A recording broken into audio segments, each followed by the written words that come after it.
നല്ലൊരു സുഹൃത്ത് എന്നതുപോലെ നല്ലൊരു കാമുകനായും അവൻ നീതി പുലർത്തി. കാമുകിയെ കാണാൻ മൈലുകൾ താണ്ടി അതിരാവിലെ തന്നെ പള്ളിമുറ്റത്ത് വന്ന് കാത്തു നിൽക്കാൻ തുടങ്ങി.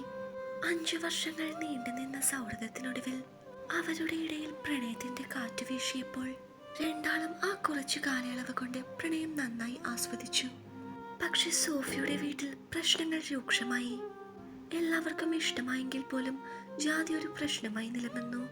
ഇതിനിടയ്ക്ക് സോഫിക്ക് കുവൈറ്റിലേക്ക് പോകാനുള്ളതെല്ലാം ശരിയായി. രണ്ടുപേരും പരസ്പരം ഇപ്പോൾ എന്ത് വന്നാലും അകലാൻ പറ്റാത്ത സ്ഥിതിയിലായി കഴിഞ്ഞിരുന്നു.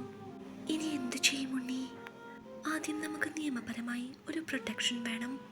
അതിന് നമുക്ക് രജിസ്റ്റർ മാരേജ് ചെയ്യാം. രജിസ്റ്റർ മാരേജോ? സോഫി ചോദിച്ചു. അതെ, താൻ കുവൈറ്റിലേക്ക് പോകാൻ ഇനി 3-4 ആഴ്ചയല്ലേ ബാക്കിയുള്ളൂ. അതിനു മുൻപ് നമുക്കത് ചെയ്യണം, ഉണ്ണി പറഞ്ഞു. രജിസ്റ്റർ മാരേജ് ചെയ്താൽ തന്നെ അത് നോട്ടീസ് ബോർഡിലൊക്കെ ഇടില്ലേ? സോഫി ചോദിച്ചു. അതൊക്കെ ഞാൻ നോക്കിക്കൊള്ളാം. തനിക്ക് ഇവിടേക്കൊന്ന് വരാൻ പറ്റില്ലേ? എന്തെങ്കിലും പറഞ്ഞ് വീട്ടിൽ നിന്ന് ഇറങ്ങാൻ പറ്റുമോ? ഉണ്ണി ചോദിച്ചു. അതൊക്കെ ഞാൻ ശ്രമിക്കാം. പെട്ടെന്ന് തന്നെ ഉണ്ണി കാര്യങ്ങളെല്ലാം റെഡിയാക്കി സോഫിയെ വിളിച്ചു പറഞ്ഞിരുന്നു. പിറ്റേന്ന് രജിസ്റ്റർ ഓഫീസിലെത്തണമെന്ന് ഉണ്ണി പറഞ്ഞു. എനിക്കെന്തോ ടെൻഷനാകുന്നുണ്ണി. ടെൻഷനാകേണ്ട കാര്യമൊന്നുമില്ല സോഫി. ഒന്നാമത്തെ കാര്യം, വീട്ടിൽ അച്ഛനറിയാം. ഞാൻ അച്ഛനോടെല്ലാം സംസാരിച്ചിട്ടുണ്ട്. അച്ഛൻ നാളെ തന്നെ കാണാൻ വരും. പിന്നെ സാക്ഷിയായി ഒപ്പിടാൻ എൻ്റെ 2 സുഹൃത്തുക്കളും വരും. താൻ ഒന്നുകൊണ്ടും വിഷമിക്കണ്ട. ഇത് കഴിഞ്ഞാൽ ഞാൻ തന്നെ തൻ്റെ വീട്ടിൽ വന്ന് സംസാരിച്ച് എല്ലാവരും ഒത്ത് ഒരു വിവാഹം നടത്താം. താൻ നാളെ എന്തു പറഞ്ഞിറങ്ങും? ഉണ്ണി ചോദിച്ചു. ഒരു കൂട്ടുകാരിയെ കാണാനാണെന്ന് പറഞ്ഞ്. എങ്കിൽ പിന്നെ വൈകണ്ട, കിടന്നോളൂ. രാവിലെ വരാനുള്ളതല്ലേ? ശരി ഉണ്ണി. അതും പറഞ്ഞ് സോഫി ഫോൺ വെച്ചു. എന്തുകൊണ്ടോ ആ രാത്രി കിടന്നിട്ട് അവൾക്ക് ഉറക്കം വന്നില്ല. പിറ്റേന്ന് രാവിലെ തന്നെ നേരത്തെ കുളിച്ചു റെഡിയായി കണ്ണാടിക്ക് മുൻപിൽ വന്ന് നോക്കുമ്പോൾ അവൾക്കൊരു കുറ്റബോധം തോന്നി. ഇന്ന് തന്റെ വിവാഹമാണ്. ഞെട്ടിക്കുന്ന ആ സത്യം സോഫി ഒരിക്കൽ കൂടി മനസ്സിലോർത്തു. കുവൈറ്റിലേക്ക് പോകുന്ന കാര്യത്തിന് വേണ്ടി പോവുകയാണ് എന്ന് പറഞ്ഞാണ് സോഫി വീട്ടിൽ നിന്നും ഇറങ്ങിയത്.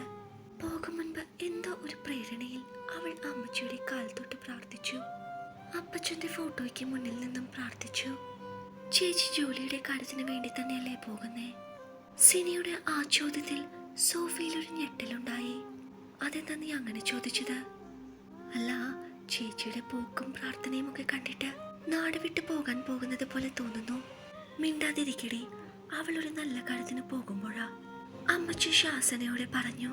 അമ്മച്ചിയുടെ ആ മറുപടി കേട്ടപ്പോൾ മനസ്സിലെവിടെയോ ഒരു നീറ്റൽ അവൾക്ക് അനുഭവപ്പെട്ടു.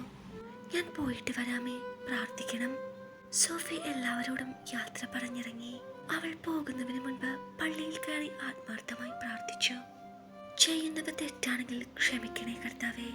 ട്രെയിനിലിരിക്കുമ്പോഴും മനസ്സിൽ നിറയെ ഉണ്ണിയെക്കുറിച്ചുള്ള ഓർമ്മകളായിരുന്നു. ആദ്യമായി കണ്ടതും പരിചയപ്പെട്ടതും കത്തുകൾ അയച്ചതും ഫോൺ വിളിച്ചതും അന്നൊന്നും ചിന്തിച്ചിട്ട് കൂടിയില്ലായിരുന്നു തന്റെ ജീവന്റെ പാതിയാകാൻ പോകുന്നവനാണെന്ന്. റെയിൽവേ സ്റ്റേഷനിൽ വന്നിറങ്ങുമ്പോൾ തന്നെ കണ്ടിരുന്ന ഉണ്ണിയെ കൂടെ പ്രായമായ മറ്റൊരാൾ കൂടി ഉണ്ടായിരുന്നു. സോഫി, ഇതെന്റെ അച്ഛനാണ്, തന്നെ കാണാൻ വേണ്ടി വന്നതാണ്.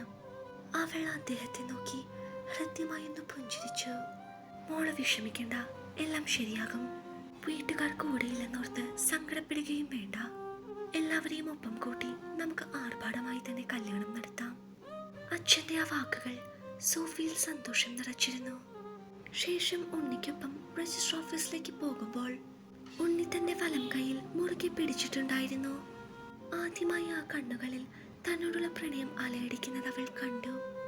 ഇതുവരെ ഒരു നോട്ടം കൊണ്ട് പോലും ഉണ്ണി അതിരെ വിട്ട് പെരുമാറിയിട്ടില്ല.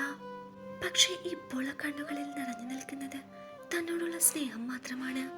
എന്താടോ, ടെൻഷനുണ്ടോ? കയ്യിൽ അമർത്തിപ്പിടിച്ച് ഉണ്ണി അത് ചോദിക്കുമ്പോൾ തന്റെ ഇടം കൈ ഒരിക്കൽ കൂടി മുറുക്കി ഉണ്ണിയുടെ കൈയുമായി താൻ ചേർത്ത് പിടിച്ചു.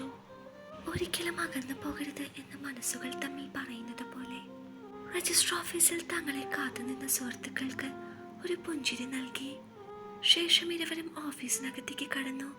അവിടുത്തെ നടപടികളെല്ലാം പെട്ടെന്ന് തന്നെ അവസാനിച്ചു. നിയമപരമായി സോഫി ഉണ്ണിയുടെ ഭാര്യയായി. സോഫി മാത്യു അങ്ങനെ സോഫി പ്രകാശായി. അവിടുന്ന് തുടർന്ന് വീട്ടിലേക്കുള്ള യാത്രയിൽ നിറയെ മറ്റൊരാളായിരുന്നു താൻ. ആ നിമിഷം മുതൽ താൻ സ്വപ്നം കാണുകയായിരുന്നു. ഉണ്ണിയോടൊപ്പമുള്ളൊരു മനോഹരമായ ജീവിതം. കുടുംബം, കുട്ടികൾ, അങ്ങനെ ഒരു ജീവിതകാലം മുഴുവനും താൻ ആ ട്രെയിനിലിരുന്ന് സ്വപ്നം കണ്ടു. വീട്ടിൽ ചെന്നപ്പോഴും ഒരു അത്ഭുത ലോകത്ത് എത്തിയതുപോലെ ആയിരുന്നു. എവിടെ തിരിഞ്ഞാലും ഉണ്ണിയുടെ മുഖം മാത്രം.